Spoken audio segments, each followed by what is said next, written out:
Yo, thanks for joining me today, guys. We're jumping back into Back 4 Blood today to do a quick how-to video where I'll be showing you how to get your Back 4 Blood graphics to hit more of a darker and more realistic look to them. Here's a quick A/B comparison between the game's default settings and what it looks like after my tweaks have been applied to it. Visually, it looks a lot better with these adjustments and a bit more like Left 4 Dead by having a dingier and flatter tone palette overall. Before we jump into the specific graphic settings I changed to achieve this, I want to note a couple things. Firstly, I'm playing with the game maxed out, and depending on your monitor settings and its default brightness, the results you get from my tweaks may slightly vary on your setup.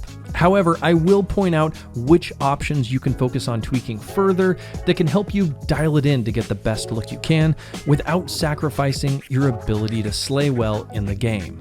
I really want to emphasize this as well, because not only can you easily make the game too dark in my experience, which can make spotting zombies increasingly difficult, but you also can't turn your flashlight on manually in Back 4 Blood. There's only specific areas in each level, or depending on the corruption cards you get dealt, where the game will consider it too dark and will automatically turn your flashlight on. And this is regardless of where your graphical settings are set. So if you make the game too dark, certain areas will be way more difficult to survive in since you can't turn your flashlight on manually. With that said, I've spent a significant amount of time dialing in my settings that I'm going to share with you today through hundreds of hours of gameplay where they hit a nice balance between being as dark as it should be in certain areas while still being 100% playable.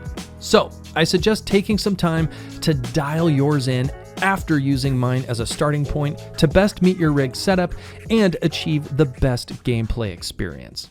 All right, let's dig into it, and we're starting in Fort Joy at my current settings, and to achieve this, head over into graphics and scroll all the way down to color grading, and there's 3 dials here we're going to adjust. First one to change down here at the bottom is saturation, and you're going to want to take that all the way to 0. This will basically suck the life out of all the colors in game that to me are extremely hyped and overly vibrant. I've messed around with this dial quite a bit too, and honestly, dropping it all the way to 0 looks the best, has 0 negative impact on gameplay, and hits that realistic tone palette I mentioned that's much more immersive and just looks better.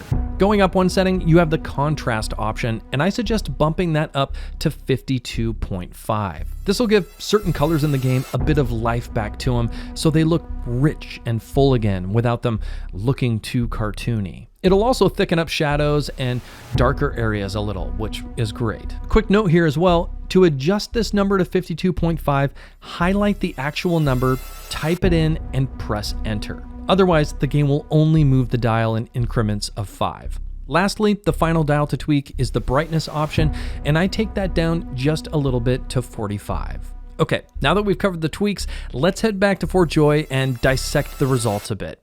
Here's the game with my adjustments, and here's the game at default settings.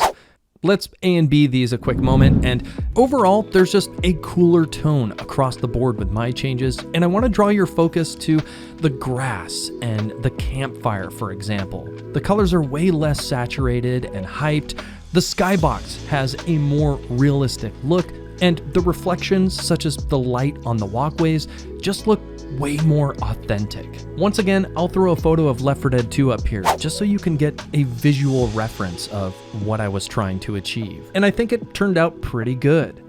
Let's talk about if the game is too dark for a moment as well, because in this Fort Joy hub, it's pretty lit up, and there's other areas in the game you'll encounter that are a lot darker, where your flashlight will not turn on automatically.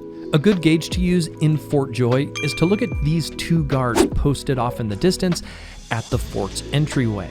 If, for example, you can't easily distinguish these 2 from the fort's entryway walls behind them, then bump up that brightness dial one by one until you can. This will make the darker areas of the game dark enough that it still feels real and immersive without making it too difficult to spot dormant or incoming enemies. Thanks for joining me today, guys, and I want to give a shout out to Phantom for asking what my settings were to achieve this look and inspiring this video.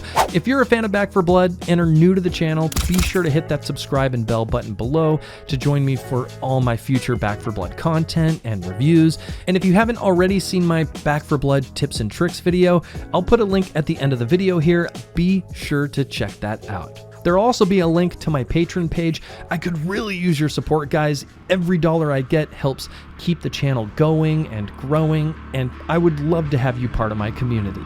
Thank you again, and I can't wait to see you on the next one. Peace.